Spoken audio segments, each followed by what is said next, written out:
Alright, we're on the draw. We apparently are not very good at die rolls. Would you like to mow the 6 cards? No, I don't think so.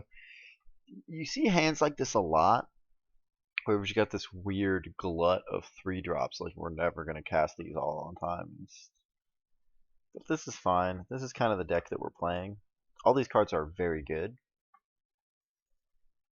so even though our hand is a little slow, it's still definitely worth keeping because each of these creatures represents so much value. Looks like we're playing the mirror. They have Bajuka Bog, and that's a thing that can happen. Like where we have cycle lands, they have Bajuka Bog. Oh, well, we're not playing the mirror exactly. Yeah. So what do we got here? Executioner's Capsule, stone dead against us, so he's probably not very happy about that. Fume Spitter, can eat Liliana Spectre, but not worried about that. Life Staff is annoying, but I've never seen a Life Staff deck that can actually like go toe to toe with us. Yeah, this generates a lot of value in terms of life gain, but we're prepared to deal with that. I'm gonna take the Undying Evil because the this guy's playing Muldrifter. You know, that's just what these decks do.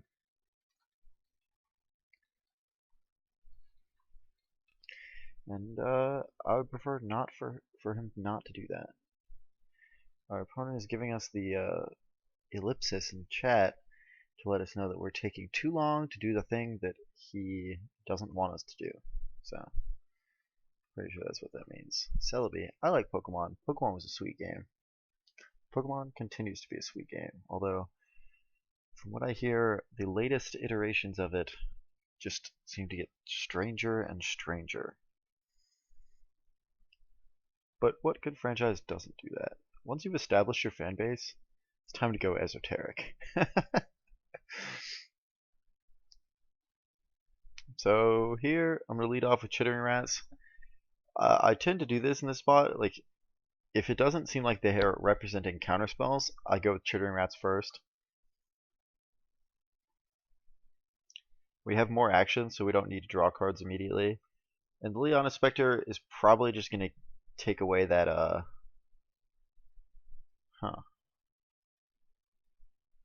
huh, whatever. No, yeah, I'm not blocking. He can get all the beatdowns he wants. Like he can just gain his 3 life whenever he feels like it, but whatever. Anyway, Leon Spectre is just gonna take a card away from his hand that was already dead, so I want to uh, wait on this a little while at least. Hopefully until this Fume Spitter goes away. You know, like once this isn't available, a flyer will probably be good. And ho ho, we have more 3 drops to cast. When it rains, it pours, man. It really does.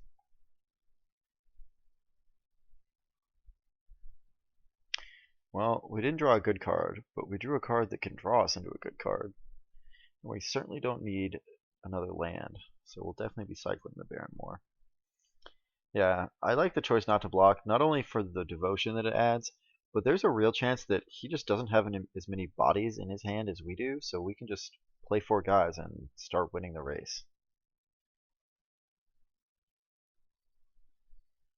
Hmm. Yeah, I still don't like blocking. It's getting more tempting now that this only adds 1 devotion rather than 2. But what's gonna change?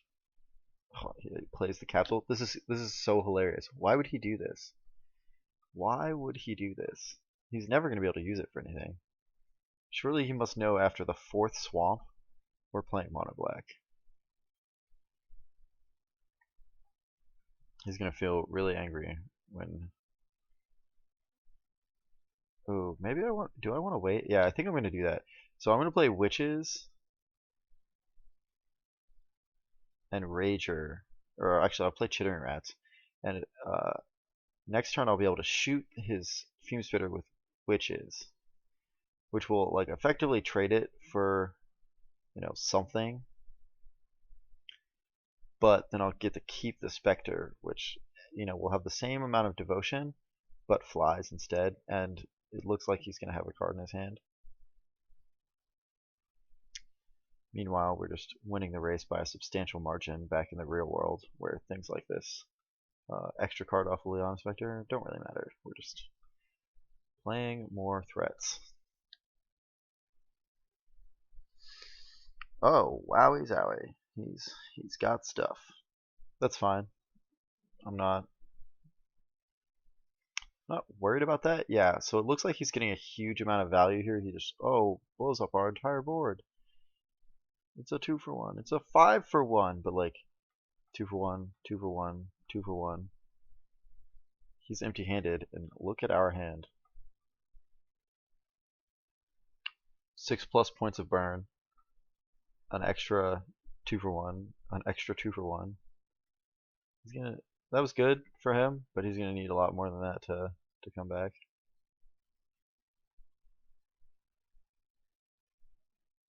Ooh, chittering rats. That's sweet. I hope he never draws a brick. Ooh. Because if he does, he's dead. Nice. Yep, and we just continue to draw perfectly. If we ever draw another land, he's just dead to like running corrupts. He has no action. We have a threat, so we're gonna be down.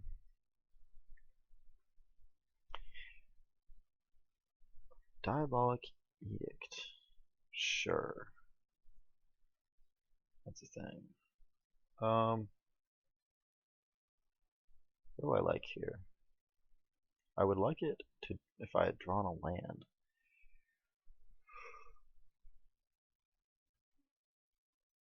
I'm gonna go with Spectre for no real reason. Ooh, Sign of Blood. That's good. That's got to be good for us. And that actually, vindicates my decision to keep Chittering Rats in hand. Oh, although the Augur of Skull's pretty good. Little combo there.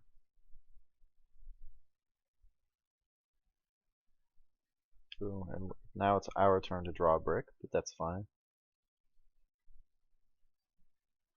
No harm done. I find it perfectly acceptable to discard Duress Spinning Darkness. Meanwhile, we're just advancing our board, building up devotion. This Grey Merchant is going to be ridiculous. These corrupts are going to be lethal whenever we draw 6 land. And you gotta think.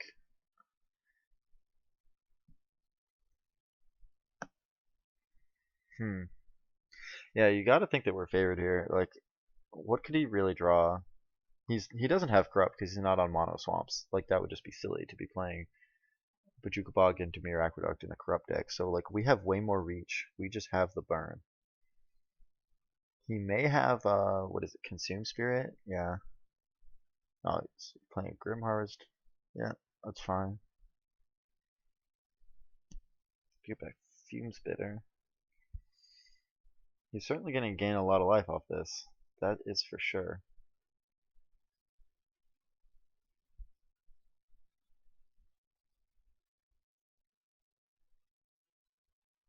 Nice.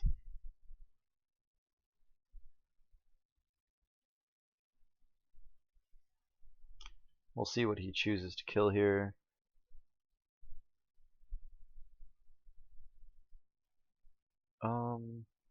What? Was that an option? Was that the correct choice?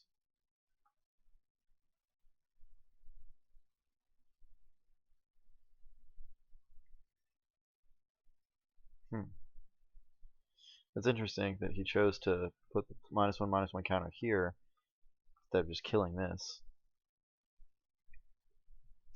Makes me wonder why he did that. I want to believe that there's a good reason.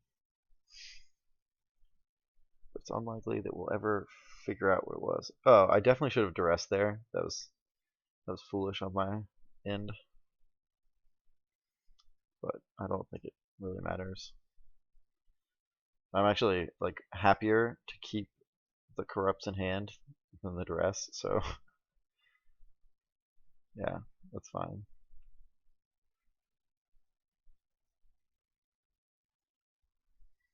Well, he's certainly assembled the engine. He's got his deck working on all cylinders right now.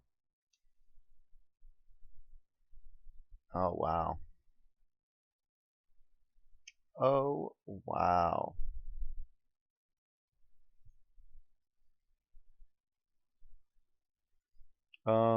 I think the short answer would be to just play Gray Merchant, but I like to battle. Let's battle. Yeah, that's fine.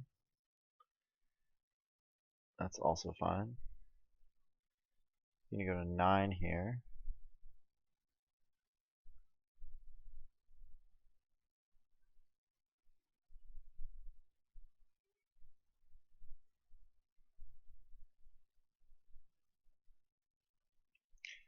We have another Gray Merchant. Yeah, I don't see him getting out of this one. I really like Grim Harvest. Grim Harvest is a card that's been in my Pauper cube for a long time. Actually, pretty much his entire deck is in my Pauper cube. No Diabolic Edict, but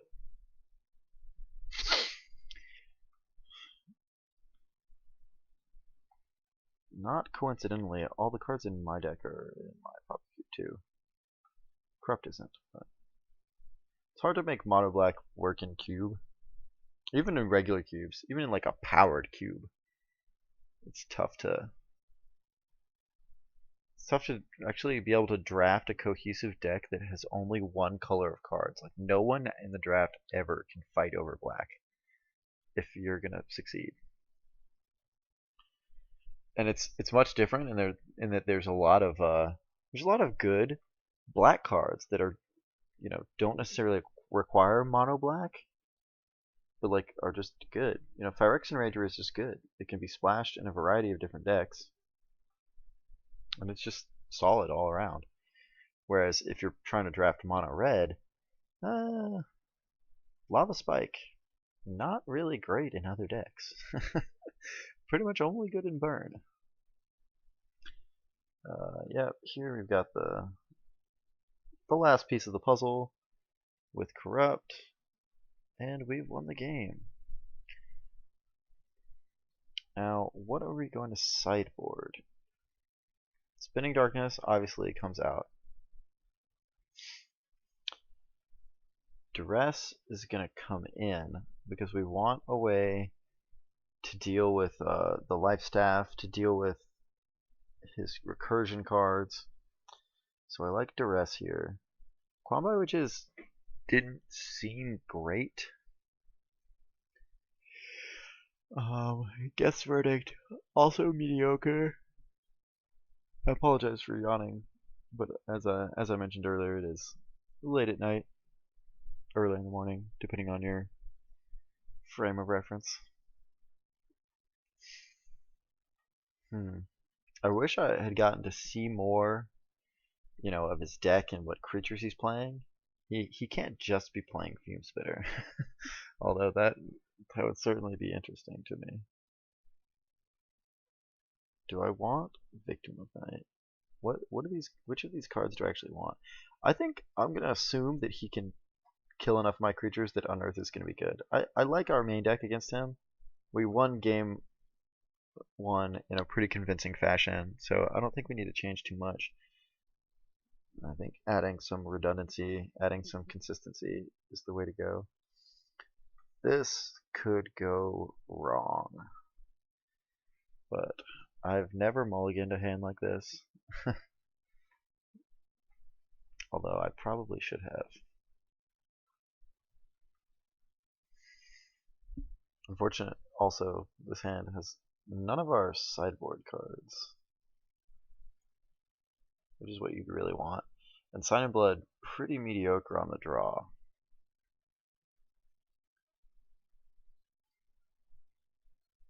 He's got the Fume Spitter, is fine. That's fine. Ooh, Duress is pretty sweet here. Grim Harvest, Evolving Miles, Diabolic. Okay. So he doesn't have Staff.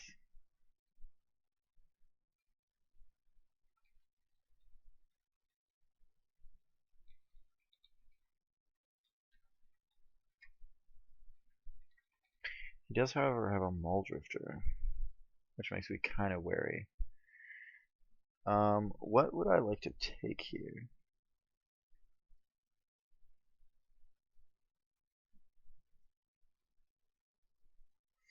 So he's almost certainly going to be leaving up mana. Like, let's say we take Grim Harvest here. He's not going to want to tap out because he's not going to want to lose it. So he's going to think that we're threatening a removal spell. Oh my god, he's doing this thing again.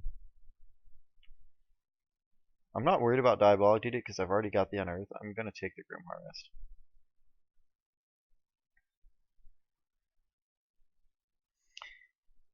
And go to work. Yeah, so Duress was really good there because it'll let us Sign in Blood without having to discard to hand size, which you don't really want to do if you can avoid it. There's no value to be had if you have to discard all your value. Wow. Quad aces. Quad aces. Sometimes Magic can be a strange game, you know?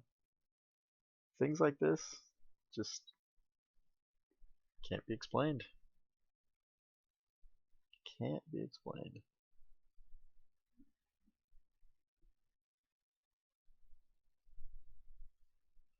What did he do?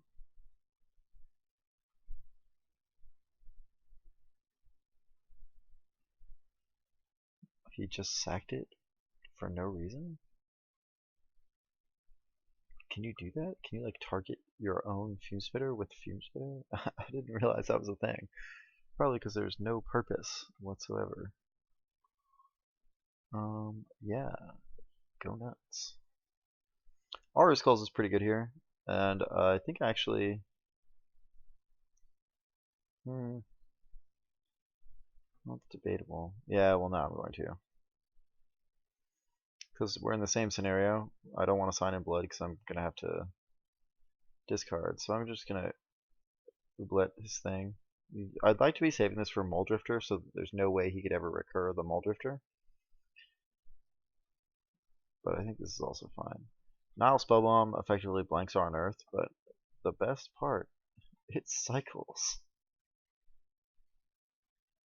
I guess this also cycles. Nile Spellbomb is actually a great sideboard card for other formats, and I really like it a lot.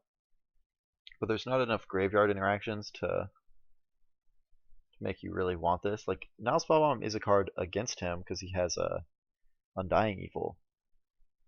But I don't have Undying Evil. Why do that thing? So what are we doing here? I think I like Duress to start. Or excuse me, Sign in Blood to start. We know he has targets for Duress, but I'm not sure we just want to... Like, if we Duress his Recover spell, it doesn't really buy us a whole lot. Yeah, I'm just not sure that's good.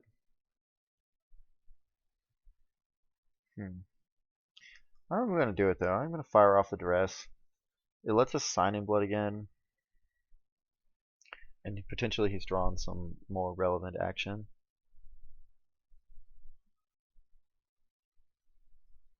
Grim Harvest is a really sweet card. Oh, so he's going to Grim Harvest in response.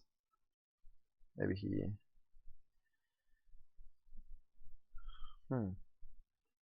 Huh. Okay.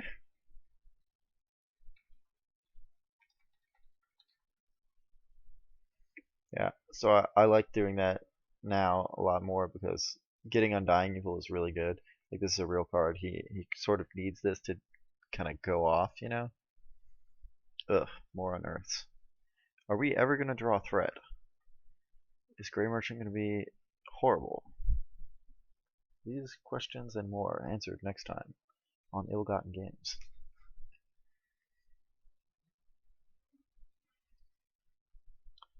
Okay, so he's just gonna crack it for the draw. Reasonable. He hasn't seen yet that we are on Unearth, but also we have nothing to unearth, so it doesn't. We haven't lost yet. Like our unearths are still fine.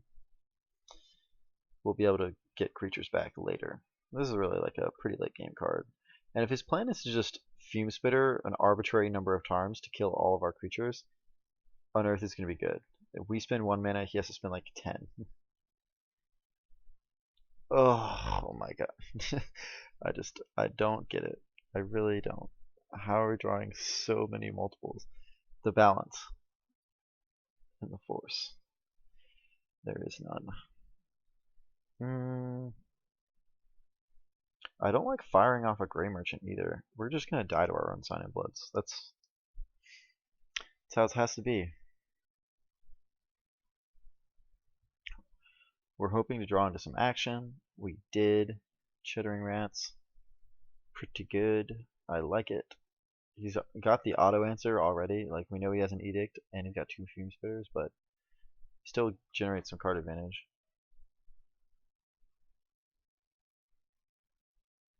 And if he ever kills it, we're just in such a great position. This is where Unearth is really going to shine. Getting this Chittering Rats back 5 times, I'm down. I'm so down. Down to clown.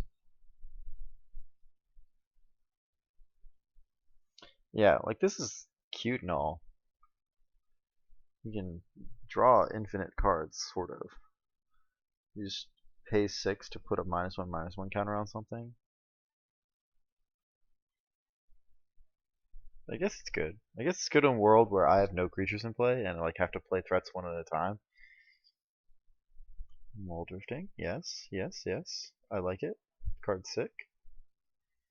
We're gonna cycle and F6. We're done interacting for the turn. Qualm which is not great, but it does build up devotion and gives us something to sort of chew on an edict whenever he decides to cast it. I would like to Chittering Rats. No surprise there.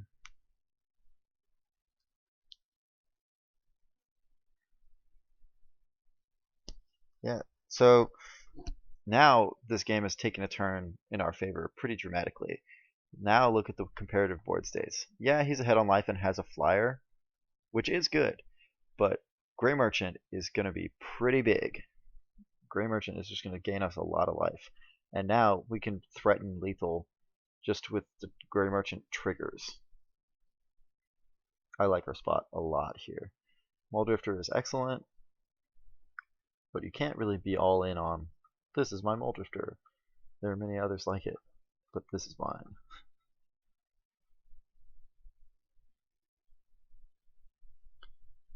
Huh. I wonder why. Excuse me. There are a lot of decks that are doing this now, where they're just like playing. Oh wow, wow. They're just playing Vault of Whispers and Trinket Mage like for value. I guess that's what value is. Which is sort of cool. You know, like any enter the battlefield effect is cool with a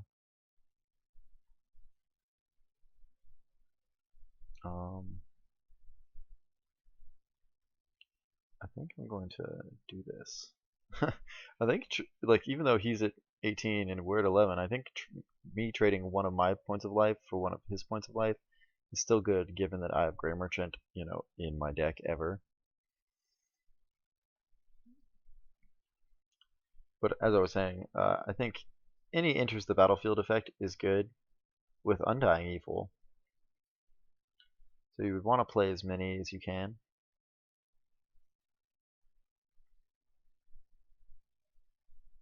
Oh, has he got another one? He do. So now we can't really afford to make that same play.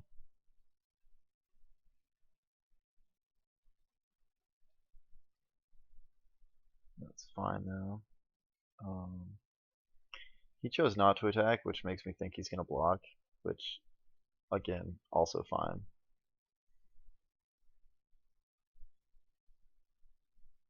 I wanted to give him the opportunity to do that. Uh, you know, so on the off chance he doesn't block, I would rather keep the 2/2 in play because Corn by Witch is not excellent in this matchup. We really want to be fighting against 1 toughness creatures. And it doesn't appear that he has a lot of targets for Corn by Witches. But as you see here, like we traded, removal spell for Unearth, but we got a little bit extra value, here and there, and we're back in a great board state. Oh, wow. Oh my god, the hits. Do they ever stop? I don't think so. I'm not even scared of a Crypt Rat. Like, Crypt Rats for how many? I don't think so, buddy. I don't think so. Not with your life total.